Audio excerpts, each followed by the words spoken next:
שלום, אני אמיר, אח בבית החולים הדסה. בסרטון הזה אני רוצה להראות לכם בצורה פשוטה וברורה איך מזריקים אינסולין בעזרת עט בצורה נכונה ובטוחה. הזרקה נכונה היא חלק חשוב בשמירה על איזון ובריאות, אז בואו נתחיל.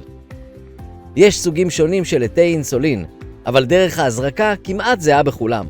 אם תלמדו את העיקרון, תוכלו להזריק בביטחון. העט כולל מיכל אינסולין, בורר מינון, לחצן הזרקה ואטם למחט. את האינסולין מזריקים לאזורים עם שומן תת-עורי כמו הזרוע האחורית, הבטן, הירך והמותן האחורית. חשוב לבחור אזור רך ללא גושים. בכל הזרקה החליפו אזור כדי לשמור על ספיגה טובה ולמנוע גירוי. לפני ההזרקה, הסירו את מכסה העט וודאו שהנוזל בתוכו צלול ושקוף. בכל הזרקה השתמשו במחט חדשה, זה חשוב מאוד. הסירו את לשונית הנייר, הבריגו את המחט והסירו את שני המכסים.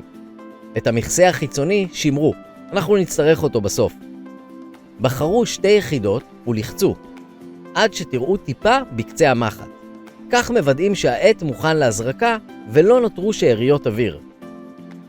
כוונו את המינון שנקבע לכם. אם טעיתם, אל דאגה, אפשר לתקן בקלות. חשפו את אזור ההזרקה והזריקו ישירות על האור בזווית של 90 מעלות.